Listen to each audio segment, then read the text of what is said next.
Hello everyone, welcome back to the channel. तो बेटा आज मैं बात करूंगा कि why pre board is important for us. बहुत सारे बच्चों से मेरी बात हुई है, सो सभी ने कहा है कि सर हम बोर्ड की तैयारी कर तो रहे हैं, तो वाई प्री बोर्ड की तैयारी इतनी इंपॉर्टेंस क्यों रखती है। तो बेटा देखो, सबसे पहले बात करते हैं कि अभी तक आप लोगों ने जितने भी पेपर दिए हैं, चाहे वो यूटी हो, चाहे टेस्ट हो, चाहे मिड टर्म एग्जाम हो, इन सब का जो सिलेबस होता है वो एक डिसाइडेड होता है कि इतना ही सिलेबस आएगा। चाहे फर्स्ट बुक ई आएगा या फिर फर्स्ट बुक और सेकंड बुक का फर्स्ट चैप्टर आएगा, पार्टनरशिप और इश्यू ऑफ शेयर आएगा। लेकिन प्री बोर्ड एक ऐसा चैप्टर है जो प्योर ही बोर्ड का रिप्लिकेटेड होगा। मतलब ये कि जैसा पेपर बोर्ड में बनता है वैसा ही पेपर हमारा प्री बोर्ड में बनेगा। It's a complete syllabus paper.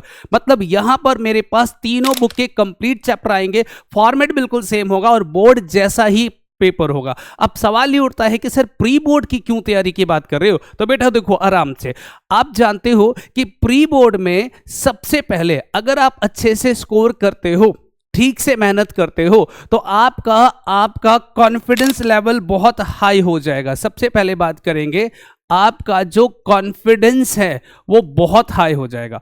अगर आपने प्री बोर्ड को अच्छे से क्रैक कर लिया, प्री बोर्ड के सारे क्वेश्चंस को आपने अच्छे से डील करा, टाइम मैनेजमेंट अच्छे से करा, तो आपके अकाउंटेंसी के पेपर में जो कॉन्फिडेंस लेवल है वो बहुत बूस्ट हो जाएगा। अभी मैं बहुत सारे बच्चों से बात कर रहा था जिनका मिड टर्म का रिजल्ट आया, वो कह रहे सर मेरा 15 नंबर का पेपर छूट गया, मेरा 20 नंबर का पेपर छूट गया, सर मेरा 10 नंबर का पेपर छूट गया। आप समझ रहे हो बात। जब पार्टनरशिप और इश्यू ऑफ शेयर सिर्फ इतना ही सिलेबस आ रहा था तब भी आपके पेपर छूट रहे थे। तो बताओ कि ये जो प्री बोर्ड है वो फुल सिलेबस आने वाला है, तीनों वॉल्यूम 1, 2, 3, पार्टनरशिप भी और issue of share, corporate accounting और फाइनेंशियल एनालिसिस भी। और अगर अब आपका पेपर छूटेगा तो कॉन्फिडेंस लेवल डाउन हो जाएगा, और अगर अब आपने इस पेपर को अच्छे से क्रैक कर लिया तो आपका कॉन्फिडेंस लेवल बूस्ट होने वाला है। दूसरी बात, आपके कॉन्फिडेंस को बढ़ाने में हेल्प करेगा इस पेपर में टाइम मैनेजमेंट। जैसा कि मैं हमेशा कहता हूं कि सभी बच्चे टाइम मैनेजमेंट के साथ पेपर सॉल्व करेंगे। अब जानते हो, अगर आप लोगों ने अब टाइम मैनेजमेंट नहीं करा तो जितने क्वेश्चंस यहां छोड़ोगे, जितने नंबर के आप यहां पर स्किप करोगे सवाल, उतने ही क्वेश्चंस आपके बोर्ड में भी छूटने के डर बना रहता है। आओ मैं दिखाता हूं कैसे सॉल्व करते हैं। हालांकि मैं पहले भी बता चुका हूं कि अभी जब भी आपको पेपर सॉल्व करना हो तो बेस्ट तरीका, आप जानते हो बेटा, हमें टोटल 180 मिनट मिलते हैं। 180 मिनट। सर 180 मिनट कैसे बेटा? 3 घंटे मिलते हैं ना आपको पेपर सॉल्व करने के लिए, 1 घंटे में 60 मिनट होता है, तो टोटल 180 मिनट। और हमारा जो पेपर होता है वो 80 मार्क्स का होता है। अकाउंट्स का जो पेपर है वो कितने नंबर का है? 80 नंबर का। अगर मैं ये बोलूं कि कम से कम 20 मिनट तो आप खराब कर दोगे, ये कंफर्म है। कहां खराब करोगे? सर हो सकता है आपको क्वेश्चन पेपर रीड करने में दिक्कत आए, हो सकता है आपको टेबल बनाने में बहुत सारी प्रॉब्लम्स आए, तो 20 मिनट तो वैसे भी खराब हो जाते हैं। हालांकि मैं खराब नहीं बोलता हूं, मैं से बोलता हूं रिजर्व टाइम मेंटेन रखना। मतलब ये वो टाइम होता है जो कैलकुलेशन में हमारी हेल्प करेगा। अब बताओ कि अगर 180 में से 20 मिनट हमने रिजर्व रख दिया तो हमारे पास कितने मिनट बचे? 160 मिनट बच गए, राइट। और हमें पेपर सॉल्व करना है 80 नंबर का। तो आप जानते हो 1 नंबर के सवाल को सॉल्व करने के लिए आपको कितना टाइम मिल गया? 2 मिनट। इट मीन्स कि अब आपके पास जितने भी क्वेश्चंस आएंगे उसको इस तरह से मैनेज करेंगे। मतलब अगर तो 1 नंबर का सवाल है, 1 मार्क्स का कोई क्वेश्चंस आया, तो उसे सॉल्व करने में मैक्सिमम आप 2 मिनट लगाओगे, इससे ज्यादा नहीं। मतलब जितने भी MCQ के क्वेश्चंस होंगे, मल्टीपल चॉइस क्वेश्चन, उसको सॉल्व करने में हम कितना टाइम लगाएंगे? 2 मिनट। और जितने भी क्वेश्चंस हमारे 3 मार्क्स वाले होंगे, 3 मार्क्स वाले, उसको सॉल्व करने में आप मैक्सिमम 6 मिनट लगाओगे, इससे ज्यादा बिल्कुल भी नहीं। और जितने भी 4 मार्क्स के क्वेश्चंस है उसको सॉल्व करने में हम लगाएंगे 8 मिनट, इससे ज्यादा टाइम देना बेवकूफी है। और जितने भी क्वेश्चन हमारे 6 मार्क्स वाले होंगे, 6 मार्क्स वाले, उसको सॉल्व करने में हम लोग देंगे 12 मिनट। मतलब ये कि अगर आप इस तरीके से सॉल्व करते हो तो 160 मिनट में आपका 80 नंबर का पेपर सॉल्व हो जाएगा। 80 नंबर का पेपर। सर जरूरी थोड़ी है कि सारे ही क्वेश्चन बिल्कुल हल्के हल्के से होंगे, कई सारे क्वेश्चंस ऐसे होते हैं जो कॉम्प्लिकेटेड होता है, जिसको हमने मैनेज किया कि 6 नंबर का सवाल 12 मिनट में करेंगे, लेकिन नहीं हुआ, अटक गया सर। जैसे एडमिशन का सवाल आ गया, रिटायरमेंट आ गया, या कैश फ्लो स्टेटमेंट का सवाल आ गया, तो ऐसे सवालों में हम जितना फालतू टाइम देंगे, जितना एक्स्ट्रा टाइम लगेगा, 1 मिनट 2 मिनट आधा मिनट, जो भी टाइम एक्स्ट्रा लगेगा वो हम यूज करेंगे अपने रिजर्व टाइमिंग में से। मतलब ये प्री बोर्ड का एग्जाम आपको ये बताएगा कि how to maintain a question paper, how to solve this question paper within 3 hours. कैसे हम इस 3 घंटे के अंदर इस पूरे पेपर को सॉल्व करेंगे, टाइम मैनेजमेंट हम कैसे बनाएंगे।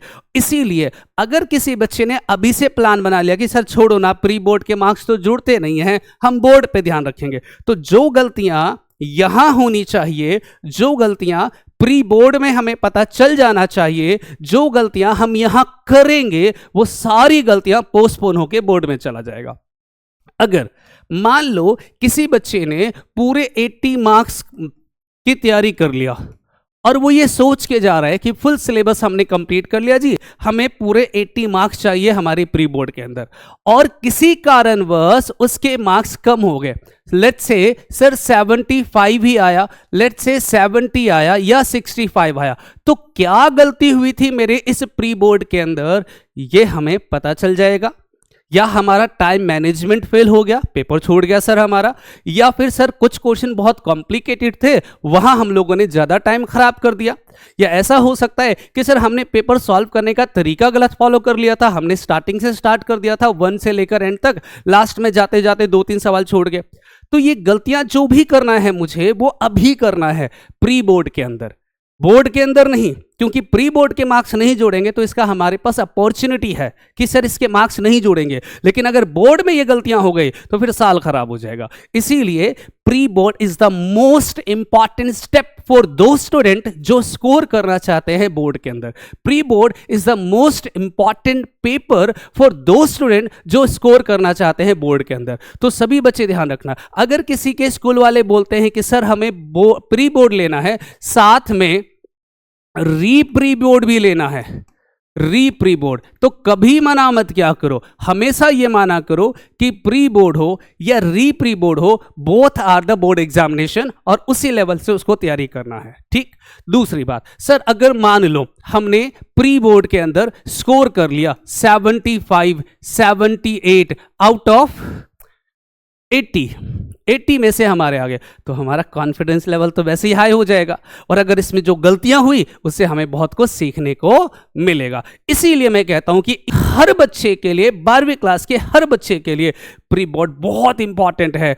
प्री बोर्ड के पेपर को सॉल्व करने के लिए आपको ये मानकर चलना है कि ये बोर्ड का एग्जाम है। सर अब तैयारी कैसे करें? चलो आपने बता दिया कि प्री बोर्ड बहुत इंपॉर्टेंट है, बट अब कैसे तैयारी करें? अब तो हमारे पास टाइम भी बहुत कम बचा है। बेटा सिंपल सा कंसेप्ट है, जितने भी लास्ट ईयर के पेपर है, लास्ट ईयर के जितने भी पेपर है, आइदर बोर्ड के पेपर हो चाहे वो प्री बोर्ड के पेपर हो, इन सारे पेपर्स को या आप इसे सैंपल पेपर से भी सॉल्व कर सकते हो, सैंपल पेपर से भी सॉल्व कर सकते हो। इन सारे पेपर को बिफोर प्री बोर्ड आप प्रैक्टिस करके जाओ, ये मान के जाओ कि प्री बोर्ड नहीं, ये बोर्ड का एग्जाम है, और प्री बोर्ड के लिए हम इस तरह से तैयारी करेंगे जैसे बोर्ड की तैयारी करते हैं। ठीक। अगर किसी को लगता है कि सर नहीं, हमें अभी भी दिक्कत आ रही है चैप्टर्स के अंदर, जैसे फंडामेंटल में दिक्कत है, एडमिशन में दिक्कत है, रिटायरमेंट में दिक्कत है, तो इन सभी के वन शॉट मेरे चैनल पे पड़ा हुआ है। आप जाकर हर चैप्टर के वन शॉट लो, उसके बाद फिर इन पेपर्स को सॉल्व करो। अगर किसी को पेपर सॉल्व करने में दिक्कत आती है तो मैंने सारे पेपर सॉल्व कर रखे हैं। 2023-24 का बोर्ड एग्जाम का पेपर सॉल्व है, 2024-25 का भी बोर्ड एग्जाम का पेपर सॉल्व कर रखा है, 2025-26 का सैंपल पेपर को भी मैंने कंप्लीट सॉल्व कर रखा है। तो आप वहां से जाकर उस पेपर को डाउनलोड भी कर सकते हो और सॉल्व कर सकते हो, और जहां दिक्कत आए उसकी पूरी वीडियो आपके पास लिस्ट पड़ी है, आप बड़े आराम से देख सकते हो। तो बेटा प्लीज प्री बोर्ड को अच्छे से कॉन्फिडेंटली सॉल्व करेंगे। मिलते हैं हम अगली वीडियो में इससे आगे कैरी ऑन करने के लिए, तब तक के लिए बाय।